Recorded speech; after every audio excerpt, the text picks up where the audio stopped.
اعتبار خواتین کا ہوتا ہے، خاتمے کا ہوتا ہے، خاتمہ اچھا ہو تو اس سے اندازہ لگایا جا سکتا ہے کہ درمیان میں جو وقت رہا ہوگا، جو کام رہا ہوگا وہ بھی اچھا ہی رہا ہوگا۔ حسن ابتدا اور حسن اختتام کی بڑی اہمیت ہوتی ہے۔ آغاز اچھا ہو اور اختتام بھی اچھا ہو، ان دونوں کی بڑی اہمیت ہوتی ہے۔ اگر اختتام خراب ہو جائے تو لوگ یہ نتیجہ نکالتے ہیں، چاہے وہ نتیجہ صحیح ہو یا غلط، کہ شاید درمیان میں بھی ایسے ہی رہے ہوں گے۔ آدمی شروعات خراب کرے، غلط کرے، تب بھی لوگ یہ نتیجہ نکالتے ہیں کہ محنت نہیں کی۔ تو اسی لیے اس نے آغاز اور اس نے اختتام کی بڑی اہمیت ہے کسی بھی کام کے اندر۔ پروگرام کی ابتدا بھی اچھی ہو، پروگرام کا اختتام بھی اچھا ہو۔ ماشاءاللہ آپ کا یہ پروگرام بہت اچھی طرح سے ہوا، تقریریں بہت اچھی رہی۔ اللہ تعالیٰ قبول اور مقبول فرمائے۔ دو باتیں مجھے عرض کرنی ہیں، ایک تو خطابت کے تعلق سے اور ایک آپ کی انعامات کے تعلق سے۔ خطابت، اللہ تعالیٰ نے انسان کو نطق کی صلاحیت اور صفت سے نوازا ہے، جس کا معنی ہے گویائی، بول سکتا ہے۔ انسان بے تکلف بولتا ہے، بات چیت کرتا ہے، اپنے معافی زمین پہ اظہار کرتا ہے، جو اس کے دل و دماغ میں آ رہا ہے اس کا اظہار کرتا ہے، دوسروں کو بتاتا ہے، اپنے پریشانی کا، اپنی خوشی کا اظہار کرتا ہے، اپنے احساسات کو ظاہر کرتا ہے، جو اس کو فیلنگ آ رہی ہے، جس کو احساس آ رہا ہے، اس کو دوسرے کے ساتھ شیئر کرتا ہے۔ نطق، گویائی، یہ اگر گویائی نہ ہوتی تو اپنے احساسات کو کیسے تعبیر کرتے؟ اللہ تعالیٰ نے اس صفت کے ساتھ انسان کو ممتاز کیا ہے اور اس کو یہ صفت امتیازی بخشی ہے۔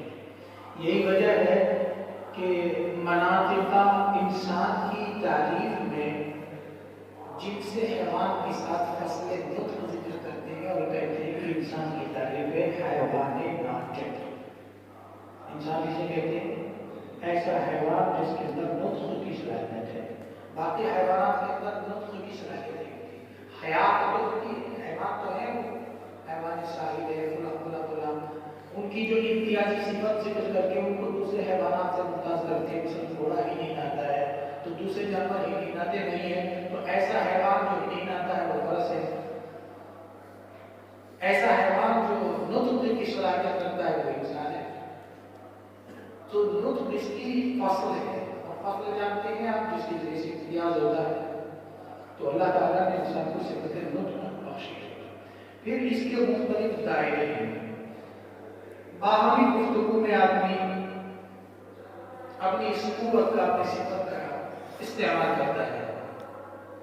کبھی کبھی آدمی اپنی اس صفت کا استعمال ایک پورے مجمع کے سامنے کرتا ہے اور ایک پورے مجمع سے مخاطب ہو کر کے کرتا ہے، اور ایک اکیلا آدمی پورے مجمع کی رائے کو تبدیل کر دے، اسی کو کہتے ہیں خطابت اور قوت خطابت۔ پنچایت ہو رہی ہے، ایک آدمی کھڑا ہوگا اور کھڑے ہو کر اس نے دمدار انداز میں بات کی ہے کہ سارے پنچایت کا اور سارے مجمع کا رجحان کر رہی ہے۔ بہت بڑی سبھا ہو رہی ہے اور سبھا میں ایک شخص کھڑا ہوا اور اس نے اس انداز سے گفتگو کی، اس لب و لہجے سے گفتگو کی تو ان کا رجحان تبدیل کر دیا، ان کے اوپر چھا گیا۔ اپنے احساسات کو، اپنے افکار کو، اپنے خیالات کو ان کے دلوں کے اندر اس نے ڈال دیا اور متاثر کر دیا۔ اسی کو کہتے ہیں خطاب، اسی کو کہتے ہیں پبلک اسپیکنگ، اور خطیب کو کہتے ہیں پبلک اسپیکر، پبلک سے بات کرنے والا، مجمع سے بات کرنے والا، عوام سے مخاطب ہونے والا۔ اب اس خطابت کے اندر جو ہے اس کے الگ الگ دائرے، مختلف شعبۂ زندگی میں اس کے مختلف جو ہے طریقہ کار ہیں۔ ہم لوگ جو خطابت سیکھتے ہیں تو ہمارا دائرہ کار کئی چیزیں ہوتی ہیں۔ پہلی چیز ہوتی ہے ہمارا دائرہ کار دینی دعوت، ہمیں دعوت دینی، دعوت کے لیے ہمیں خطابت سیکھنی چاہیے، ہمیں بیان سیکھنا چاہیے۔ اگر ہمارے پاس بیان نہیں ہوگا، اظہار معافی کا طریقہ اور سلیقہ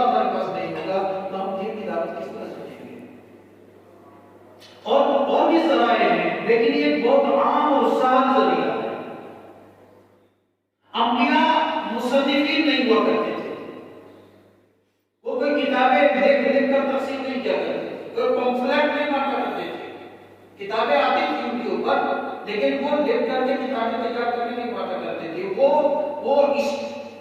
خطیب ہوا کرتے تھے، وہ عوام سے مخاطب ہوا کرتے تھے. پبلک اسپیکنگ لکھ کر نہیں پمفلیٹ بانٹا کرتے تھے، مضامین نہیں چھپتے تھے ان کے. انبیاء سب خطیب ہوتے تھے، خطابت کی تھی. حضرت موسیٰ علیہ السلام کو مدین سے واپسی پر اللہ تعالیٰ نے کہا کہ فرعون کے پاس جاؤ، بڑا سرکش بنا ہوا ہے، ظالم بنا ہوا ہے، جاؤ اس کو دین کی دعوت دو. حضرت موسیٰ علیہ السلام نے کہا کہ میرے ساتھ میرے بھائی کو بھی بھیج دیجیے. کہا وہ افصح منی لسانا، وہ مجھ سے زیادہ فصیح لسان ہے، وہ ان کی زبان جو شگفتگی، جو سلاست، جو روانی ہے مجھ سے زیادہ ہے. حضرت موسیٰ علیہ السلام کی زبان میں قدرے کچھ نفرت تھی اور اسی وجہ سے ان کو فرعون کی طرف سے یہ تانا بھی دیا گیا کہ لا یکاد یبین، بہت اچھی طرح بات نہیں کر پاتے ہیں. تو خطابت ہم کس طرح سیکھتے ہیں؟ دین کی دعوت کرتے ہیں. 9 سال میں پڑھ رہے ہیں، ہمیں اپنے قوم میں جانا ہے. فلولا نفر من كل فرقة منهم طائفة ليتفقهوا في الدين ولينذروا قومهم إذا رجعوا إليهم لعلهم يحذرون. تم وہ منتخب جوان ہو جن کو اللہ نے تمہاری بستیوں سے، تمہارے علاقوں سے، تمہارے شہروں سے، تمہارے صوبوں سے منتخب کر کے بھیجا ہے. اس لیے بھیجا ہے کہ تفقهوا في الدين، تاکہ تم یہاں پر رہ کر تفقه في الدين حاصل کرو، دینی بصیرت حاصل کرو، دین کی سمجھ حاصل کرو.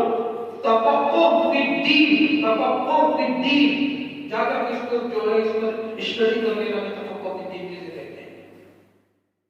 اور پھر اس کے بعد وَلِيُنذِرُوا قَوْمَهُمْ إِذَا رَجَعُوا إِلَيْهِمْ، واپس جانے کے بعد تمہارا کام یہ ہے کہ تم لوگوں کو باخبر کرو، ان کو وارن کرو، ان کو تنبیہ کرو کہ تمہاری زندگی کا یہ رخ غلط ہے، تم جہنم کے راستے پر چل رہے ہو، یہ جنت کا راستہ نہیں ہے، یہ کامیابی کا راستہ نہیں ہے، یہ ناکامی کا راستہ ہے. یہ سودی آواز، یہ بے حیائی، یہ بے غیرتی، یہ فحاشی، یہ خرافات کا رواج جو ہے یہ غلط ہے. لِيُنذِرُوا قَوْمَهُمْ، انذار کہتے ہیں اعلان تکلیف کو. جلالے پڑھنے والے جانتے ہیں خوف میں دلا ان کو، جسے انگریزی میں کہتے ہیں وارننگ دینا، خطرے کا علامہ بجا دینا. نہیں تو گرفت میں آؤ گے، آج نہیں آؤ گے تو کل آؤ گے، کل نہیں آؤ گے تو پرسوں آؤ گے، زندگی میں نہیں آؤ گے تو مرنے کے بعد خدا کی گرفت میں آؤ گے. بچ نہیں سکتے. وَلِيُنذِرُوا قَوْمَهُمْ إِذَا رَجَعُوا إِلَيْهِمْ لَعَلَّهُمْ يَحْذَرُونَ. ہمارے خطاب سیکھنے کا مقصد اصلاح ہے معاشرہ، اصلاح ہے امت، دینی دعوت، اصلاح معاشرہ، اصلاح امت. ہمارے خطاب سیکھنے کا مقصد تبلیغ، دفاع اسلام. خطاب سیکھنے کا مقصد دفاع اسلام، اسلام کا دفاع کرنا، اسلام کی حمایت کرنا، اسلام کی جو ہے اسلام کے اوپر جو شبہات پیش کی جاتی ہے، اسلام کے اوپر جو غیروں کی طرف سے جلغا کی جاتی ہے، تو آپ اس کو دفاع کریں. اس لیے آپ خطابت سیکھتے ہیں. لیکن یاد رکھیے خطابت کے جو ضروری اجزاء ہیں، عناصر ہیں، ان میں سب سے بڑی چیز ہے آپ کے پاس علم کا سرمایہ ہے، معلومات آپ کے پاس. بغیر علم کے، بغیر معلومات کے نہ آپ دفاع اسلام کر سکتے ہیں، نہ اصلاح معاشرہ کر سکتے ہیں، اور نہ ہی آپ جو ہے دینی دعوت کر سکتے ہیں.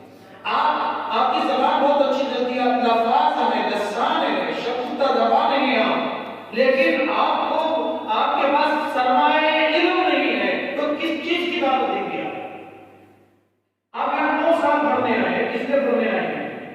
یہ سرمایہ علم کے ساتھ لے کر کے جاؤ اور یہ خطابت کی صلاحیت کے ساتھ لے کر کے جاؤ.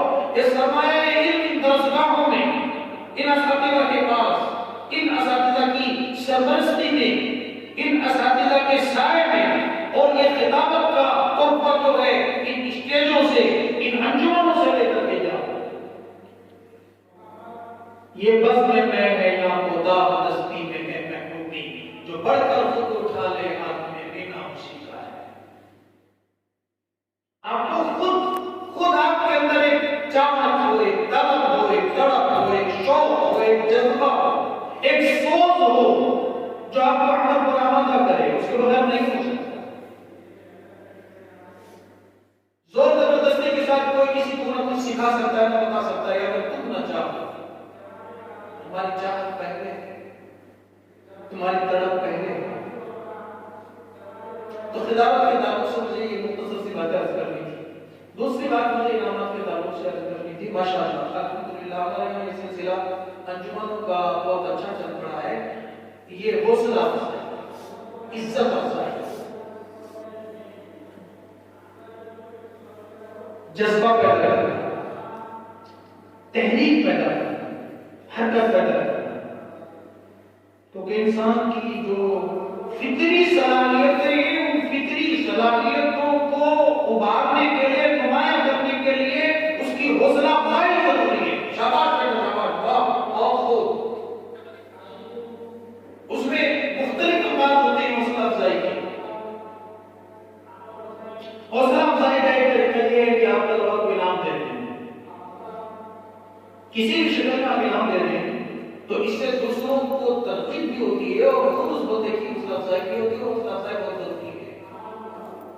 انسان نفسیاتی طور پر، سائیکولوجی طور پر جو ہے اس کے نفس کے اندر یہ بات ہوتی ہے کہ کوئی میری محنت کو جو ہے قبول کرے اور میری محنت پر مجھے شاباشی دے اور میری محنت پر مجھے واہ واہ کرے، میری محنت پر مجھے کچھ انعام سے نوازے، انسان کی طبیعت میں یہ بات ہے۔ تو اگر آپ چاہتے ہیں آپ بچوں کی فطری صلاحیتوں کو ابھاریں تو حوصلہ افزائی کریں۔ یہ حوصلہ افزائی کے لیے ایک اچھا سلسلہ ہے۔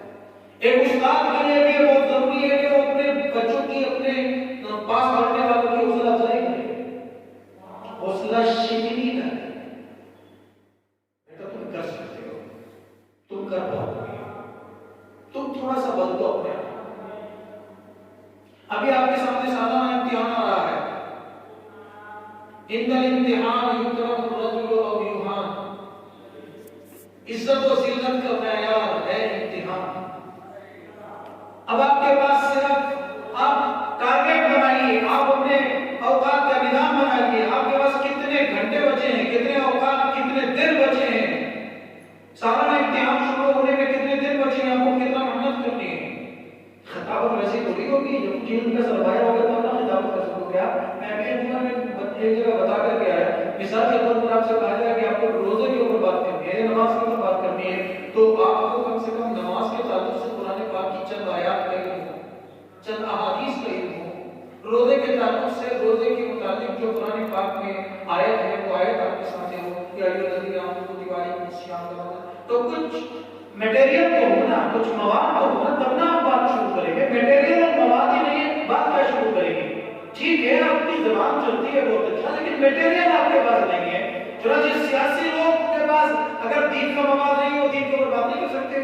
یہ مواد تو آپ کے پاس ہوتا ہے، ان سے تو دوسرے قسم کے موضوعات پر بات کرا دیجیے۔ ہر آدمی کی خدمت کا میدان الگ ہوتا ہے۔ آپ کی خدمت کا میدان دعوت دین، اصلاح امت و دفاع اسلام، دعوت دین، اصلاح امت اور دفاع اسلام۔